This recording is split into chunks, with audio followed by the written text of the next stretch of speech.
The Hollywood Beat looks at movies. I'm Tandy Culpepper, And I'm Reba Merrill. and today, Reba, as always, we're talking about two films, and one of them is a thriller, and the other one is a kind of whimsical, feel-good. I don't want to call it a comedy because it really isn't a comedy so much as it is just a whimsical kind of musical dramedy, sort of. Not, help me out here. How would you Well, categorize it? it is a comedy. The reason you're struggling, it's British and they have a different sense of humor than we do. But to the Indeed. British, this was a very funny film. It's droll. It's droll. It's Yeah, very droll. Okay, we're going to start out with the Ballad of Wallis Island. Is that the one you wanted to go with? that's what I'd like to go with. Just take it in, Charles. Take it in, drink it in, glug glug. Water, water everywhere. Please, Can we just please watch the appreciate sunsets? this damn sunset? It shows us where it wants to go. Oh, give me your love to me. I know you miss this. I miss our music. Oh, give me your love to me. Hell of a serve you got, you? I've no one to play with, so the only thing I can practice is the old serve. Ah! See, this is the issue. Honey, Love the past, but it's gone now. You've ruined my life. I wish you'd stop saying that. One day we might wake up hungover with 2/3 of diddly squat to our name. No! But we'll always have this island and your beautiful music. Wowzers in your trousers. Yeah, the waves. No, shh. Like, Shut up. don't say me. Yeah. oh yes indeed. It was written by two of the film stars, Tim Key and Tom Brasden, I believe is the way it's pronounced, directed by James Griffith. And Tim Key plays Charles, who is kind of eccentric. How would you describe Charles's character? Rich, Rich, yes. This is a guy who not only won the lottery, he What? won it twice. And so he has all this money. no, you're wrong. He spent the first lottery. He did spend the first lottery. He and his wife traveled the world. And she died 5 years ago as the film opens. So he's got all this money from winning the lottery the second time and nothing to spend it on. So he has this, shall we say, Idea. It's only an idea. It is a notion. He's got a crush on, he's a fanboy of a folk duo named McGwyer Mortimer, who was kind of like Joan Baez and Bob Dylan, I guess, back in the day. And so he wants to hire Both of them. McGwyer, Herb McGwyer, to come and do a concert. Well, he wants to really hire both of them. We just don't know that in the beginning. We don't know that in the beginning, but he wants to hire Herb to do a concert, and he lives on this remote island, it's fictional, off the coast of Wales called Wallis. And so Herb McGwyer shows up with his guitar and he says, so I'm playing a gig for an audience of less than 100, you said.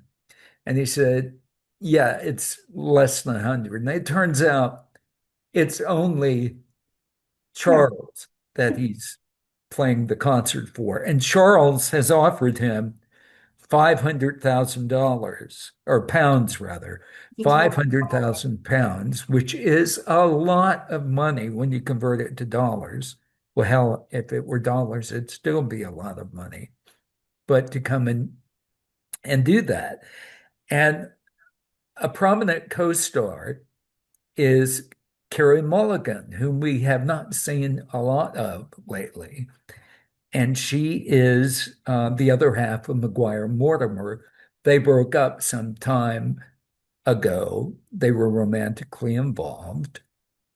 And Charles has called her and offered to pay her to come and sing with Herb, which Herb doesn't know anything about.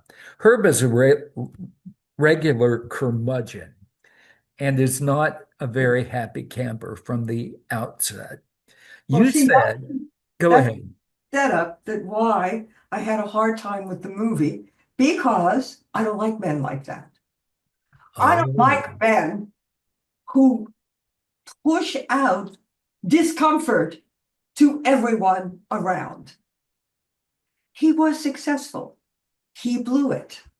He switched from what made him successful to pop, and he flopped. And he's taking that out on the entire film and me. I've met men like this, and I just cut them off. well, I found them annoying, um, That's because you couldn't date him. and irascible. That's because you didn't want to date him. This is true. I didn't want to date him, This is true. He was an annoying character. but he Total. was good looking. I have to give him that. Yes. Trying to be good looking, but he was. And has quite a good voice, actually. Well, Uh, he wrote the film, so you should hope that he wrote what he could deliver on. and Maybe in real life he is a curmudgeon. Who knows? here's a fun fact. Most of the music in the film he also wrote. Yeah.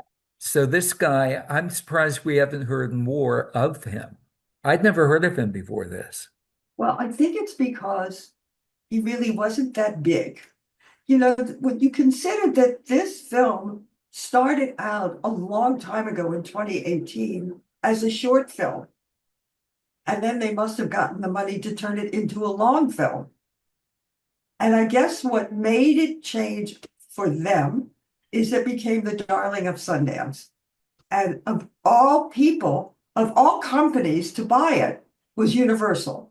And then Universal turned it over to their Shishi division called Focus, which makes a lot of sense because Focus knows how to do these small films. I guess when you look at the whole picture, it is a nice movie. I just got so annoyed with him that a lot of it didn't sink in for me. And that was my problem, is that he made me put up a wall. I couldn't find a budget for this. I did find that they shot it in 18 days. So the budget had to have been fairly small, and there wasn't a lot to, costumes, set design. There wasn't a lot, extras. There's only one other person who runs the local store, Amanda. So that's all that was on there. Yeah. There wasn't a lot going on there, so I don't know. I think, but by the way, I think there were only two sets, where he lived and where the store was. Yes, I think and they then you had the all- beach, obviously. But the beach wasn't a set, it was a beach, It was a beach. a wall. I mean, the thing is that I think they got away with a lot of little money. The interesting thing is we couldn't find a budget, and we couldn't even find how much money it made. Oh, I because did. I found that. what did that make? It made slightly more than $2 million total Worldwide or just the worldwide. Yes, which is, it's an art house film. Well, the thing is that I looked at it and I thought they shot it in 18 days. I thought it was between $500,000 and $800,000. I read that they shot it in Wales, Yes, but it was shot in Wales on 18 days. amazing. So they had to have done an awful lot of pre-production, but that would have basically been, here's your script and read it. And the biggest thing was the music that was supplied for the That was the best thing about the movie. There were two things that I really loved. I loved the music, and I loved Carey Mulligan because I'm a big fan. And I loved what the problem was. And I guess if we're not going to tell it, and I'm really proud of her that she brought it up. And you Yes. know what it is as well as I do, because that's universal, excuse the pun. That part I liked. I didn't dislike the film. I just didn't disliked the character. And I did love the music. And their harmonies. Carrie has a good voice. Their harmonies were very good. Henry is good all over the place. Yeah, she's amazing. She's amazing. There was a TV series where she played a cop that I thought was very good, and I wish I could think of the title of it now to recommend it to people. Yeah, as you said, Herb's career has been struggling, and he needs this money to be able to get himself back on track. He's going to release a new album. Or Yes, and I loved the fact that his character arc came all the way from here to there. So, lest anyone listening to this or watching this be averse to watching the movie, he does redeem himself and becomes likable toward the end. And I think he becomes charmed by Charles. Charles is so funny and quirky, and he's like a teddy bear that you just want to squeeze. And it was hard. It was hard to find anything about him annoying because he was just so happy to be there. I did think it surprised me. I thought that Carey Mulligan was largely wasted in this part. I agree. She's far too good an actress and has too good a body of work to have taken such a small role. But we never know what the backstory is. Maybe she was friends with these guys that struggled for a long time to make it in Hollywood, and she's made it. And she Yes. did leg up and did this small part. It's integral to the film. And But- she's listed as an executive producer. Yeah, so that's how they got her. So, okay, I know I didn't dislike it, but it is not one of my favorite films. There, I'm going to say that. Well, I did like it. I wasn't going into it expecting to like it. I thought, oh, what is this? This is going to be silly. And in places it was, but there also was just a kind of endearing charm that crept up on you.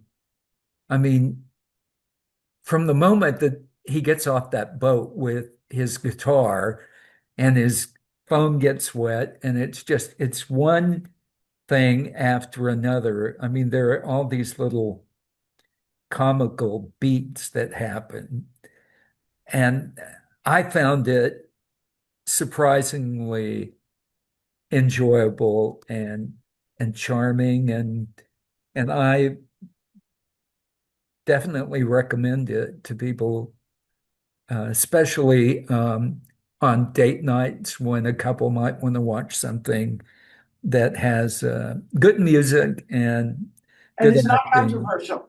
And what? And it's not controversial. And it is not controversial. That is so true. So can we say goodbye to Wales, please? To Wallis Island. The Ballad of Wallis Island. Yeah. I I just still do. love I wanted- movies. I want you to know I still love movies. I just didn't love this one that much. Okay. All right. So we'll move along to The Accountant Part 2. And before we do anything else, let's play the trailer. I work for a government agency. I don't torture people. You didn't. Why would Ray meet with someone who killed all these people? No, she didn't kill all those people. How do you know that? No. You often confess to capital murder. I actually didn't say anything. This is it, huh? Living in a lunchbox. It's quite comfortable. I spent years looking for you. Do you not miss me because of me, or is it your condition? I'm just me. Should we go over the plan again? Plan? You get these ideas in your head. Good for you. Let's get ourselves killed. Okay, Reba, so The Accountant Part 2. You weren't a huge fan of the Ballad of Wallis Island, but you did love The Accountant Part 2. Am I correct? Yes. Now, I'm sure you're going to be surprised why. Go ahead. I was enchanted with the way Ben Affleck brought to the screen what it is like to be a savant that has autism. It needs to be shown that they can make a life. They need help, but they can make a life. Yes, they have quirks. I mean, one of the things when we talked about this before, you wanted to know why he was drumming his fingers on the desk. It is something they do that they're not even aware they're doing it. It's just part of the nature. Okay, we always see things because how it affects us. I have 2 nephews. Both have autism. Really? One of them, they never could save because they didn't know. He's in his 20s. They didn't know what it was to be able to start giving him the things to do to bring him out. But the younger one, from the moment he was born and they figured out what was wrong, he has written a movie. He has done a lot of cartoons, animated stuff. That's what the movie is, was animation. The thing that was so amazing is that when he was a little boy, he came to visit me. And as an Oscar voter, I have 9,000 DVDs spread out in a huge wall of bookcases. I have huge bookcases. And he looked at the wall and he went and he pulled from there and there and there and there and put together all the animated films in one place. I didn't even know where all the animated films were. I watched him do it. In a way, it was like Rain Man, when he knew how many things were in a box, when he knew things like that. And I looked at Tristan and I couldn't believe it. So when I get to see it on the screen with a big named actor, and that, if that wasn't enough, he got help from a group of autistic children who could do things that nobody thought could be done. It is that clarity that they have. It is somewhere in their brain that makes them tune into intricate things that people either don't know how to do or don't pay attention to how it's done. And that is why I loved this movie. Well, in the first Accountant, they go a lot more into the backstory of that. And something that puzzled me about this sequel is why it was almost a decade between the first one and the second one. Because he's busy. Come on. He was busy. Ben has a lot of work in there. Ben had to court Jennifer Lopez. Ben had to marry her. Ben did that documentary for her about falling in love.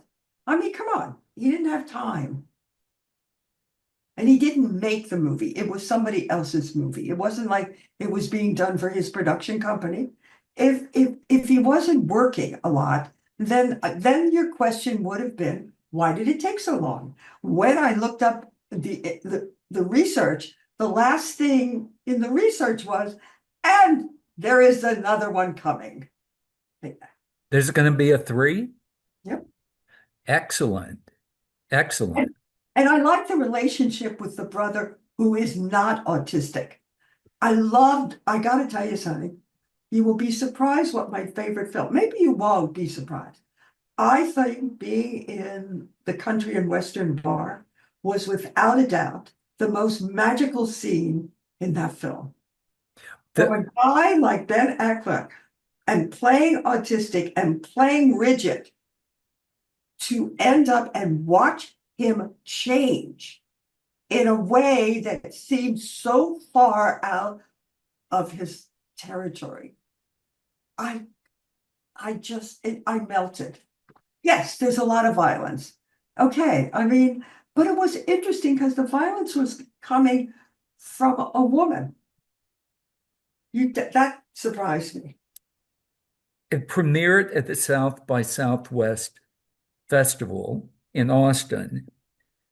At the box office, it grossed $102 million worldwide. Now, I'm kind of surprised that it didn't take in more than that. You? I'm never surprised at anything. I think the movies have been hurting really badly. And we've just had a taste of maybe we're going to turn it around. But look when it came. I mean, I can't comment on what people go to a movie and they don't go to a movie. I don't know if Ben has soured his audience. You know, who knows? Maybe all the people that were in love with Jennifer Lopez are mad that he wanted a divorce. You don't know why some people go to a movie. She's the one that filed for divorce, not to go down that rabbit hole. But yeah, that whole thing was we'll talk after we get through with the episode. The plot is fairly complicated. It is there's a lot going on here. But one element that is important is that there's human trafficking involved, which I thought was Finally, relevant, timely, relevant. And as you said before, one of the best things about this film is it explores the relationship between the brothers. And I was surprised by the reaction of Braxton, who's Christian. Ben's character's named Christian Wolf. His younger brother, Braxton, who's a hitman, turns out to be something of a softie and a sentimental type, which was not something that we were aware of in the first film. well, I think one of the things that you're alluding to, and I don't think it hurts to say it, is because it comes in the beginning of the film. He is buying a puppy, and you see a totally different. I don't even want to describe the scene because okay, but the thing is that you see this man, he's already let people know that he's tough, and that when he checks into the hotel and he gets this gift box and he opens it up, there's a gun in it. So you know that he's not going to play it simple. And don't forget the cat toward the end That of was at the the end because the puppy they were not going to let the puppy go until the puppy was fully in tune with its mother. And he had a hard time thinking why 2 weeks matter. But the thing is that what it mattered to the audience is it got to show us another side of him. Indeed. Indeed. In fact, that scene where he learns that he can't get the puppy and then it's a wide shot and you see where he is when he gets the news. I know you'd kill me if I said where he was, but there were a lot of things on the floor. Yeah, this film doesn't leave much to the imagination. The best part of the whole movie to me, as I said, is the relationship between the two brothers. And toward the end, there is a bit of a crack in Christian, Ben Affleck's character's sort of expressionless face. He's talking to his brother about something, and Braxton becomes surprised by something that Christian says, and that takes us off into the sunset, as it were. I thought the film was a very compelling drama, thriller, action. It has everything in there you could want. Plus, as you said, you have the added dimension of him being autistic, and it does shine a light on the autistic community in a way that a lot of people otherwise would have no familiarity. Well, I'm going to recommend it as a date night. I think this is a great popcorn movie. The action is interesting. It's bold, it's big, but the story underneath, I felt, was warm and caring. And sometimes things happen to you that you have no control of, which is the woman, the main woman in the film. And an accident changes her life. That's all I'm going to say. But the thing is, you come out, I felt, me, rewarded for the time I spent. And by the way, I had already seen it in the big theater. And so I saw it again, and I liked it just as much. A lot of times I get bored if I see it a second time, but I didn't. And so I'm going to tell you that I like this film, and I would recommend it as a date film. At home with popcorn. Well, And it's streaming. I mean, come on, it's streaming. exactly. And coming from a woman with a movie that is geared toward, I would say, a male audience, that's high praise. So we both like this film a great deal. I love the performances.